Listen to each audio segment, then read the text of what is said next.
Tariff ആഘാതം ഏത് രീതിയിലും പറയാം. കഴിഞ്ഞ 2 ദിവസം കൊണ്ട് ഇന്ത്യൻ സ്റ്റോക്ക് മാർക്കറ്റിൽ ഏകദേശം 5 ലക്ഷം കോടിയുടെ നഷ്ടമാണ് നിക്ഷേപകർക്കുണ്ടായിരിക്കുന്നത്. സിമ്പിളാണ്.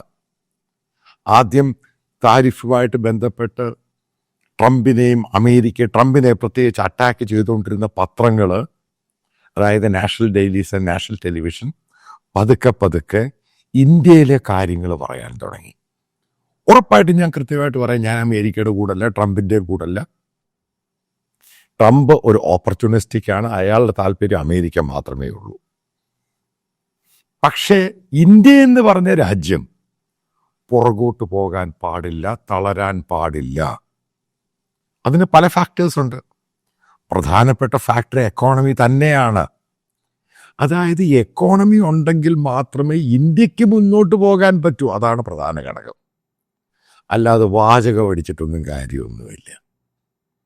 അതുകൊണ്ട് തന്നെയാണ് കഴിഞ്ഞ 2 ദിവസം കൊണ്ട്, കഴിഞ്ഞ 2000-ന് ശേഷം 2 ദിവസം കൊണ്ട് ഇന്ത്യൻ സ്റ്റോക്ക് മാർക്കറ്റിൽ 5 ലക്ഷം കോടിയുടെ നഷ്ടമാണ് രേഖപ്പെടുത്തിയെന്ന് റോയിറ്റേഴ്സും ഇന്ത്യൻ മീഡിയയും ഇപ്പോൾ കഴിഞ്ഞ ഒരു മണിക്കൂറായിട്ടാണ് ഇത് റിപ്പോർട്ട് ചെയ്തിരിക്കുന്നത്.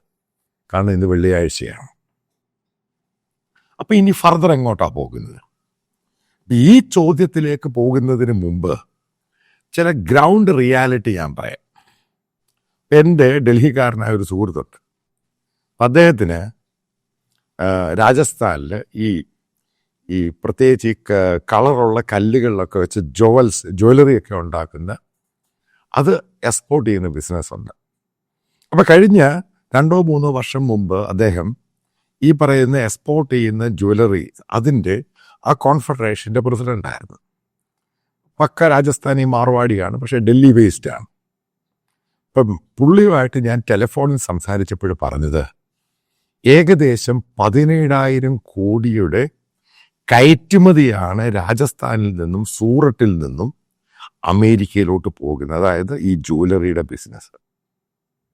നിങ്ങൾക്കറിയാം, സൂററ്റുമായി ബന്ധപ്പെട്ട വൈരക്കല്ലുകൾ അത് ഷേപ്പ് ചെയ്ത് ഡയമണ്ടും ഒക്കെ കൊണ്ടുവന്നിട്ട് അത് ജ്വല്ലറി ആക്കിയിട്ട് അതിൻ്റെ മാർക്കറ്റും, അതായത് അതിൻ്റെ 90% മാർക്കറ്റും അമേരിക്കയാണ്. ഇതുമായി ബന്ധപ്പെട്ട് ജോലി ചെയ്യുന്ന രാജസ്ഥാനിൽ മാത്രം ജോലി ചെയ്യുന്നവർ ഏകദേശം 1.5 ലക്ഷത്തിന് മുകളിലാണ്. നിങ്ങൾ തമാശയല്ല ഇതൊന്നും പറയുന്നത്. ഇത് നിങ്ങൾ സോഷ്യൽ മീഡിയയിലും യൂട്യൂബിലൊക്കെ പറയുന്നതല്ല യാഥാർത്ഥ്യം. അത് രാജസ്ഥാനിൽ 1.5 ലക്ഷം, അതേപോലെ തന്നെ സൂററ്റിൽ ഏകദേശം 1 ലക്ഷത്തിലധികം പേരുണ്ട്. ഇതേ ഹാൻഡിക്രാഫ്റ്റ്, ഇതേപോലെ ഡയമണ്ട് കട്ടിങ്, അത് പോളിഷ് ചെയ്യുക.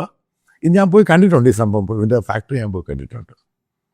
അപ്പം അതുമായി ബന്ധപ്പെട്ട് പറയുവാണെങ്കിൽ നിങ്ങൾ മനസ്സിലാക്കേണ്ടത്, സെപ്റ്റംബർ വരെയുള്ള ഓർഡർ ഇവരിങ്ങനെ തയ്യാറാക്കി വെച്ചേക്കുക. അതാണ് ഇപ്പോഴത്തെ ഒരു കണ്ടീഷനിലകത്ത് ഈ വരാൻ പോകുന്ന ചില ദിവസങ്ങളിൽ അറിയാൻ സാധിക്കും. 25% പോലും ടാരിഫ് വന്നു കഴിഞ്ഞാൽ ഇവർ അടയ്ക്കേണ്ട സ്ഥിതിയാണ്. കാരണം ആ ഒരു വില കൊടുത്ത് നിങ്ങൾക്കറിയാമെന്ന് എനിക്കറിയത്തില്ല, ഇതിൻ്റെ മാർജിൻ എന്ന് പറഞ്ഞത് 10 മുതൽ 12% ഉള്ളൂ. എന്തുവാണ് അമേരിക്കക്കാർ ഇത് വാങ്ങുക? കാരണം അമേരിക്കക്കാർക്ക് ഇത് ബൈ ചെയ്യാനുള്ള ഈ ബൈയിങ് പവർ ഉള്ളൂ. അതുകൊണ്ടാണ് ഏറ്റവും കൂടുതൽ അമേരിക്കയിൽ പോകുന്നത്. അതാണ് അതിൻ്റെ കാര്യം. അപ്പം ഇവിടെയുള്ള പല ആൾക്കാരും പല രീതിയിൽ പറയുന്നുണ്ട്, ഇതെന്തുകൊണ്ടും മറ്റുള്ള മാർക്കറ്റിൽ പോകില്ല, ഈ ഇന്ത്യയിൽ ഉണ്ടാക്കുന്ന പ്രോഡക്റ്റുകൾ അമേരിക്ക ഒഴികെ മറ്റുള്ള മാർക്കറ്റിൽ പോകില്ല. ഇതിനകത്ത് യാഥാർത്ഥ്യം എന്ന് പറയുന്നത്, ഇപ്പം ആഫ്രിക്ക എന്ന് പറഞ്ഞൊരു രാജ്യത്ത്, അല്ലെങ്കിൽ ഏഷ്യൻ രാജ്യങ്ങളിൽ, പല സമ്പത്തായിട്ടുള്ള രാജ്യങ്ങളിൽ, മറ്റുള്ള രാജ്യങ്ങൾ, അവിടെ ഒന്നും ഈ സാധനം പോയി കഴിഞ്ഞാൽ മേടിക്കാനുള്ള ബൈയിങ് പവർ ആ രാജ്യങ്ങൾക്കില്ല, ആ രാജ്യത്ത് താമസിക്കുന്നവർക്കില്ല. ഇതാണ് എക്കോണമിയുടെ ഫാക്ടർ എന്ന് പറയുന്നത്, ബൈയിങ് പവർ. അതായത് വാങ്ങാനുള്ള പർച്ചേസിങ് കഴിവാണുള്ളത്. ഇനി ഇത് ഇന്ത്യൻ മാർക്കറ്റിൽ വന്നു കഴിഞ്ഞാൽ നമുക്കറിയാവുന്നൊരു വസ്തുതയോട്ട് ആലോചിച്ച് നോക്കുക. ഗോൾഡ് എന്ന് പറയുന്നത് നമ്മൾ ഇമ്പോർട്ട് ചെയ്യുക. ഈ കല്ലുകൾ എന്ന് പറയുന്ന പല കല്ലുകൾ, വൈരമാണെങ്കിലും ഡയമണ്ട് ആണെങ്കിലും മറ്റു പലതും, അതും നമ്മൾ ഇമ്പോർട്ട് ചെയ്യുക. എന്നിട്ട് ഇവിടെ കൊണ്ടുവന്ന് പല ഷേപ്പിലായിട്ട് ജ്വല്ലറി ആക്കിയിട്ട് നമ്മുടെ ഇവിടെ ഉള്ളവർക്ക് ജോലിയും കിട്ടുന്നു, ഇവിടെ പണവും ഇവിടെ ടാക്സും പരിപാടിയും, അതേപോലെ നമുക്ക് ഫോറിൻ കറൻസിയും കിട്ടുന്നു. ഇതാണ് ഈ സംഭവം. അപ്പം ഇത്രയും ഈ മേഖലയിൽ ഏകദേശം 22,000-23,000 കോടി രൂപ എല്ലാ വർഷവും നമുക്ക് കിട്ടുന്ന എക്സ്പോർട്ട് ചെയ്യുന്ന സംഭവമായത്. ഇത് മാറിക്കഴിഞ്ഞാലുള്ള എത്ര പേരുടെ ജോലി പോയി, എത്രയാണ് എക്കോണമിയെ ബാധിക്കുന്നത്. അതുമായി ബന്ധപ്പെട്ട് നടക്കുന്ന പല ഡയറക്റ്റും ഇൻഡയറക്റ്റുമായിട്ടുള്ള ബിസിനസ് ഉണ്ട്. ഇപ്പോൾ 1.5 ലക്ഷം പേര് ജോലി ചെയ്യുന്ന പല ഇൻഡസ്ട്രീസ് ആയിട്ടുള്ള, ഇപ്പോൾ രാജസ്ഥാനിൽ എടുക്കുക, അത് ജയ്പൂരും ആ ഭാഗത്തുമായിട്ടാണ് സംഭവം ഏറ്റവും കൂടുതൽ നടക്കുന്നത്. അപ്പോൾ അവിടെ നടക്കുമ്പോൾ അവിടെ ചായ അടിക്കുന്നവനുണ്ട്, അവിടെ ക്യാൻറ്റീൻ നടത്തുന്നവനുണ്ട്, അവിടെ ഗ്രോസറി ഷോപ്പ് ഉള്ളവനുണ്ട്, അതുമായി ബന്ധപ്പെട്ട് അവിടെ ജീവിക്കുന്നവരുണ്ട്. ഇവരുടെ ഒന്നും സാലറി വലുതായിട്ടൊന്നുമില്ല. ഈ പറയുന്ന അവിടെ തുടക്കക്കാരൻ്റെ സാലറി ഏകദേശം 15,000, അത് കഴിഞ്ഞു 2-3 വർഷം കഴിയുമ്പോൾ 25,000, 23,000, ഇതൊക്കെയാണ് അവരുടെ സാലറി. ഈ ജൂവലറി സെക്ടറിലൊക്കെ വർക്ക് ചെയ്യുന്നവർ, ഫാക്ടറിയിലൊക്കെ വർക്ക് ചെയ്യുന്നവരുടെ പോളിഷിങ് പരിപാടിയൊക്കെയാണ് കൊടുക്കുന്നത്. അതിന് സീനിയറായിട്ടുള്ള ആൾക്കാർക്ക് ഏകദേശം 50,000-55,000, 60,000 രൂപയുടെ സാലറി ഉണ്ട്. ബാക്കിയുള്ളവർക്കൊക്കെ സാലറി, കാരണം എല്ലാം ഹാൻഡ് ടു മൗത്ത് ആണ് ഈ സംഭവം. അതിനെ ജീവിച്ചു പോകുന്ന, കാരണം ആ രീതിയിൽ അവർക്ക് പോകാൻ പറ്റത്തുള്ളൂ. ഇനി അടുത്തൊരു സെക്ടറിലോട്ട് ഞാൻ പറയാം, ഫിഷറി സെക്ടർ, അതായത് സീ ഫുഡ്. അതായത് നിങ്ങൾ ഈ കേരളത്തിൻ്റെ മാത്രം എടുത്താൽ മതി. നമ്മൾ കേരളത്തിന് മാത്രം എടുക്കുമ്പോൾ ഈ വലിയ രീതിയിലുള്ള ഈ ചെമ്മീൻ, എത്ര മലയാളികളാണിത് അഫോർഡബിളായിട്ട് അവർക്ക് മേടിക്കാൻ സാധിക്കുന്നത്? എൻ്റെ ചോദ്യം നിങ്ങളോട് ഡയറക്റ്റ് ചോദ്യമോ, എത്ര മലയാളികൾക്ക് ഇത് വാങ്ങാൻ സാധിക്കും? നിങ്ങളിപ്പോൾ ഒരു 100 പേരെ എടുക്കുകയാണെങ്കിൽ ഒരു 10 പേർക്ക് പോലും ഈ പറയുന്ന 1 കിലോ, അതായത് ചെമ്മീൻ എന്ന് പറയുന്ന കൂടിയ ക്വാളിറ്റി, അതൊരു 1,500 രൂപ പെർ kg വെച്ച് ഈ ഒരു 100 പേരെ എടുത്ത ഒരു 10 പേർക്ക് മേടിക്കാൻ സാധിക്കുമോ? കാരണം നമുക്ക് അത്രയും ബൈങ് പവർ ഉള്ളൂ. അത് ഇന്ത്യക്കാരൻ്റെ മിഡിൽ ക്ലാസിൻ്റെ, ലോവർ മിഡിൽ ക്ലാസിൻ്റെ ബൈങ് പവർ അത് മാത്രമേ ഉള്ളൂ. ഇത് ഞാൻ ഈ പറയുന്ന ആഴ്ചയിലൊന്നോ മാസത്തിലൊന്നോ ഫിഷ് കഴിക്കുന്നവരുടെ കാര്യമല്ല ഈ പറയുന്നത്. ഇതാണ് അതിൻ്റെ റിയാലിറ്റി. അപ്പോൾ ആ ഒരു സെക്ടറിൽ ഈ ടാരിഫ് വന്നു കഴിഞ്ഞാൽ മത്സ്യത്തൊഴിലാളികളുടെ പ്രശ്നം മാത്രമല്ല, നമ്പർ 1, അത് പ്രോസസ്സ് ചെയ്യുന്നവരുണ്ട്, അതുമായി ബന്ധപ്പെട്ട് കിടക്കുന്ന എക്സ്പോർട്ടും പരിപാടികളും, ഡയറക്റ്റ് ഇൻഡയറക്റ്റ് ബിസിനസ്. ഇവരൊക്കെ എന്ത് ചെയ്യും? ഇത് സിമ്പിളല്ല. ഇത് ചുമ്മാ തള്ളി വിട്ടോട്ട് കാര്യമൊന്നുമില്ല. ചില കാര്യങ്ങളുടെ അകത്ത് നമ്മൾ ഇന്ത്യ എന്ന് പറയുന്ന രാജ്യം മുന്നോട്ടാണ് പോകേണ്ടത്, പിന്നോട്ട് പോകരുത്. ട്രംപ് എന്ത് വൃത്തികേടും കാണിക്കും. അതാണ് അയാൾ യൂറോപ്യൻ രാജ്യങ്ങളോട് കാണിച്ചത്. കാരണം ട്രംപും അമേരിക്കയും യൂറോപ്യൻ രാജ്യങ്ങളുമായിട്ടുള്ള ബന്ധം, നാറ്റോ അലയൻസ് ഏറ്റവും കൂടുതൽ, അവരോട് പോലും ട്രംപ് 1% പോലും അയാൾ 1% പോലും ഈ യൂറോപ്യൻ രാജ്യങ്ങൾക്ക് വഴങ്ങിക്കൊടുത്തില്ല. അടുത്തൊരു സംഭവം ഞാൻ പറയാം. സ്വിറ്റ്സർലൻഡിനെതിരെ 38% ടാരിഫാണ് ഏർപ്പെടുത്തിയത്. സ്വിറ്റ്സർലൻഡിൻ്റെ പ്രൈം മിനിസ്റ്റർ ഒരു സ്ത്രീയാണ്. അവർ അമേരിക്കയിൽ 3 ദിവസം പോയി താമസിച്ചു ട്രംപിനെ കാണാൻ. ട്രംപ് എന്ന് പറഞ്ഞയാൾ ഒരു രാജ്യത്തിൻ്റെ, നമ്മൾ ഈ പറയുന്ന സ്വിറ്റ്സർലൻഡ് വലിയ സംഭവമായിട്ട് പറയുന്നുണ്ടല്ലോ, ആ രാജ്യത്തിൻ്റെ പ്രൈം മിനിസ്റ്ററെ കാണാൻ കൂട്ടാക്കിയില്ല. എന്തുകൊണ്ടാണ് അവർക്ക് അടിച്ചു കൊടുത്തത്? ഇതേപോലെ ട്രംപിൻ്റെ പേഴ്സണൽ ഇഷ്യൂ ആണ്. അതായത് അവർ ഒരു ന്യൂട്രൽ രാജ്യമാണ്, ഒരു രാജ്യമായിട്ടും ഈ ഷെങ്കൻ വിസ എന്നല്ല യൂറോപ്യൻ യൂണിയനിലും മറ്റുള്ള കാര്യത്തിലും ഒന്നുമില്ല. പല കാര്യത്തിലും അമേരിക്ക പിന്തുണയ്ക്കാതെ ആ സംഭവമൊക്കെ ചെയ്യുന്നതിൻ്റെ പേരിൽ അടിച്ചു കൊടുത്തു 38%. അപ്പോൾ ആ രാജ്യത്തിൻ്റെ 40 ബില്യനാണ് അവർ എക്സ്പോർട്ട് ചെയ്യുന്നത്. അത് ഏറ്റവും കൂടുതൽ എന്തുവാ? മെഡിസിൻസും ഫാർമസ്യൂട്ടിക്കൽസുമാണ്, ഫാർമ ഐറ്റംസ് ആണ്. ഇനി ഇവിടെയും ട്രംപ് കാണിച്ചൊരു തരികിട നിങ്ങൾ മനസ്സിലാക്കണം. അമേരിക്കയ്ക്ക് ജനറിക് മെഡിസിൻ ആവശ്യമുണ്ട്. അതിന് ഇന്ത്യ എന്ന് പോകുന്ന സാധനത്തിന് താൽക്കാലികം, ടെമ്പററി ആണ്, അതിന് ടാരിഫില്ല. ഇവിടെ ക്രൂഡ് ഓയിൽ കൊണ്ടുവരുന്നു, ഇത് പല രീതിയിൽ ഡീസലും മറ്റു സംഭവങ്ങളൊക്കെ ആയിട്ട് അമേരിക്കയിലും മേടിക്കുന്നുണ്ട്, അതിനില്ല. അപ്പോൾ അവർക്കെന്താണ് ആവശ്യമുള്ളത്, പ്രധാനമായിട്ട് ആവശ്യമുള്ളത്, അതിനൊന്നും ഈ ടാരിഫ് ബാധകമല്ല. പക്ഷേ ഗാർമെൻറ്റ് സെക്ടർ എടുക്കാം, അടുത്ത് പ്രധാനപ്പെട്ട ഒരു സെക്ടറാണ് ഇന്ത്യയിൽ. കാരണം നിങ്ങൾ ഈ കോയമ്പത്തൂരാണെങ്കിലും തിരുപ്പൂറാണെങ്കിലും സേലത്താണെങ്കിലും അവിടെയൊക്കെ പോയി കഴിഞ്ഞാൽ മനസ്സിലാക്കാൻ സാധിക്കും, ഈ അമേരിക്കൻ ബ്രാൻഡിലൊക്കെ ഉള്ള സാധനം ഉണ്ടാക്കുന്ന മുഴുവൻ ഇന്ത്യയിൽ. അപ്പോൾ ഇതിൻ്റെ ഇപ്പം നമ്മുടെ ഈ പറയുന്ന സാബു ജേക്കബ് മാത്രമല്ല, ഇഷ്ടം പോലെ എക്സ്പോർട്ടേഴ്സ് ഉണ്ട്.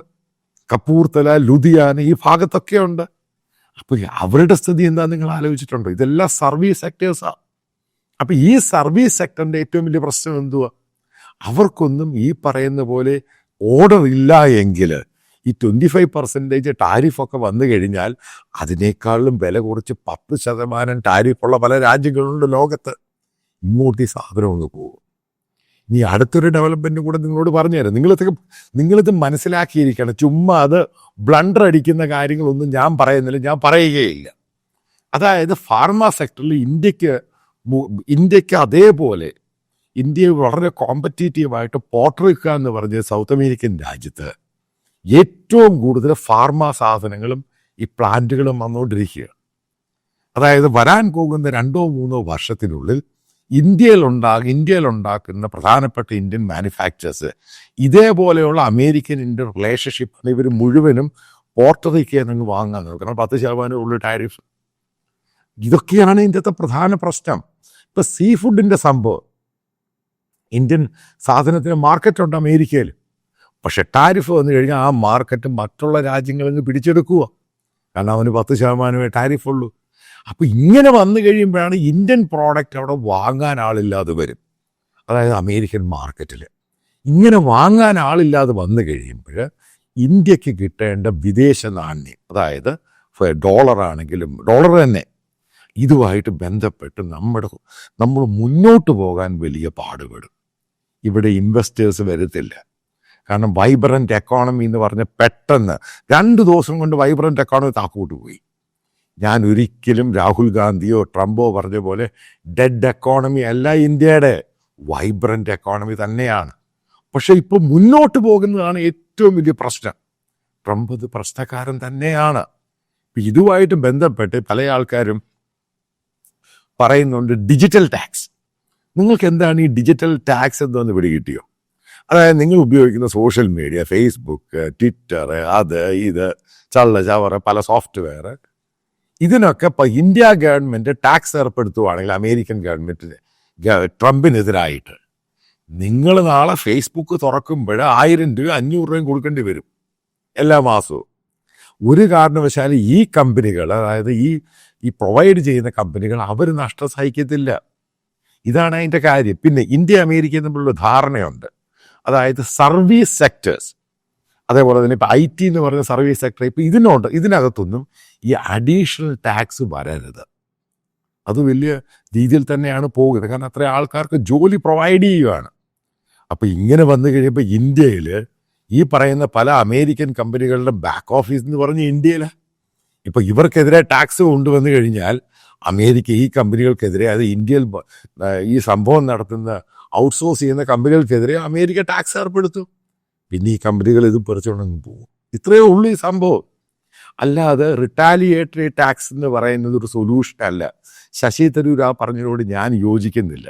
പെട്ടെന്ന് വരുന്നു അമേരിക്കൻ ആയുധങ്ങൾ വേണ്ട എന്ന് വെച്ചു. ഇന്ത്യൻ ഡിഫൻസ് മിനിസ്റ്റർ അമേരിക്കയിൽ പോകുന്നില്ല, ബോയിങ്ങിൻ്റെ ക്യാൻസൽ ചെയ്തു. എൻ്റെ സുഹൃത്തെ, ബോയിങ്ങിൻ്റെ ക്യാൻസൽ ചെയ്ത് കഴിഞ്ഞ് ഇന്ന് വരെ ഇവിടെ പറക്കുന്ന ബോയിങ് ഉണ്ട്. ഇതിൻ്റെ സ്പെയർ പാർട്സ് ഏത് കുന്തത്തിൽ നിന്നാണ് കിട്ടുന്നത്? ആരുണ്ടാക്കി തരും? ഇനി നിങ്ങൾ എയർബസ് വാങ്ങുവാന്ന് വിചാരിച്ചോ ഫ്രാൻസിൻ്റെ കയ്യിൽ നിന്നും. ഈ ഫ്രാൻസിൻ്റെ എയർബസ് വാങ്ങുവാണെങ്കിൽ ഇതിൻ്റെ ഇഞ്ചൻ എവിടെ ഉണ്ടാക്കുന്നേ? അത് നിങ്ങൾ ആലോചിച്ചിട്ടുണ്ടോ? എയർബസിൻ്റെ എയർബസ് 320 ഇതിൻ്റെ ഇഞ്ചിൻ ഉണ്ടാക്കുന്ന അമേരിക്കയിൽ, ഇതിൻ്റെ സ്പെയർ പാർട്സും വരേണ്ട അമേരിക്ക എന്നാണ്. ഈ കമ്പനിയാണ് തരേണ്ടത്. ഇതാണ് ഈ ട്രാപ്പ് എന്ന് പറയുന്നത്.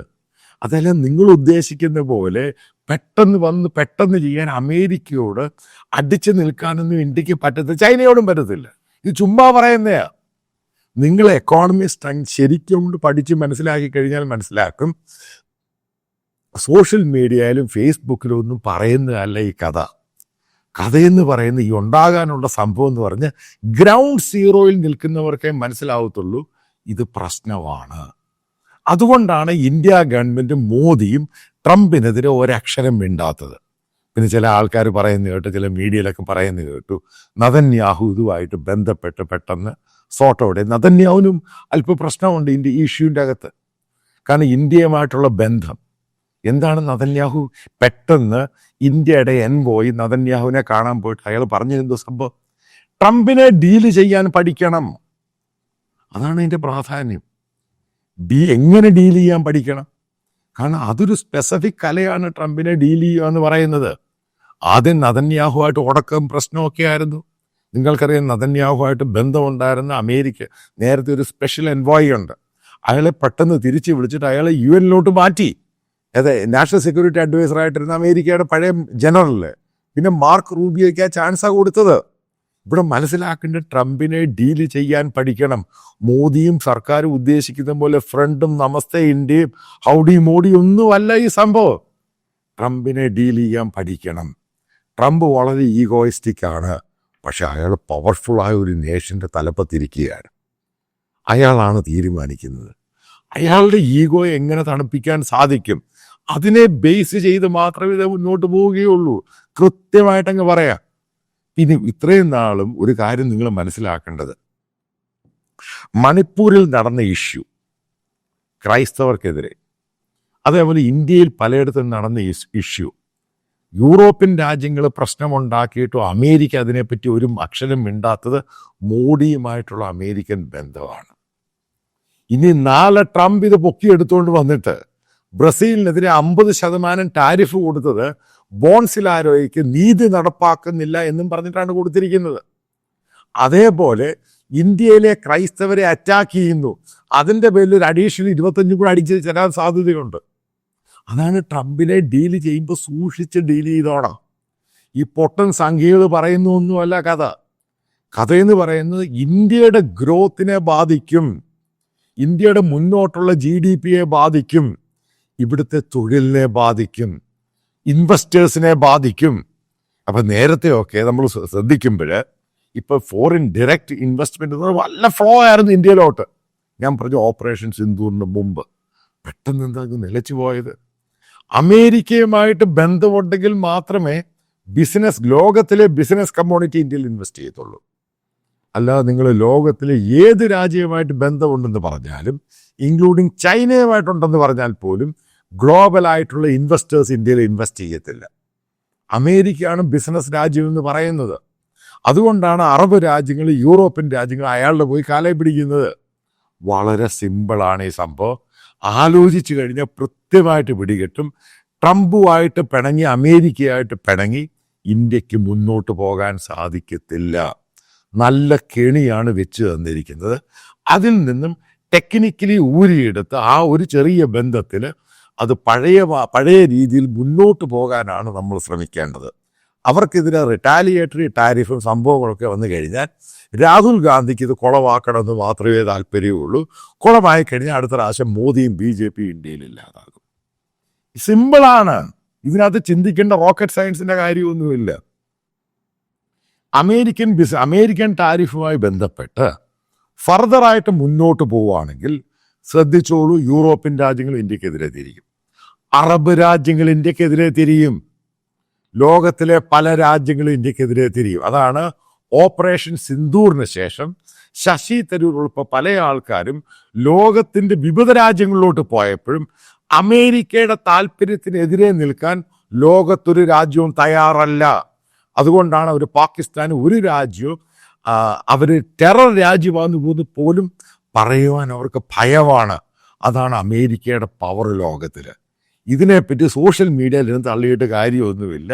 ഇതൊക്കെ പറയുന്ന വെറുതെ വെടിയടിക്കൽ മാത്രമാണ്. ഗ്രൗണ്ട് റിയാലിറ്റി എന്ന് പറയുന്നത് ഒരു പവർഫുൾ നേഷൻ അവനാണ് തീരുമാനിക്കുന്നത്. അവനോട് അടിച്ചു പോകാൻ ശ്രമിക്കരുത്. അവൻ്റെ കൂടെ ലോഹ്യമായിട്ട് മുന്നോട്ട് പോകാനാണ് നമ്മൾ ശ്രമിക്കേണ്ടത്.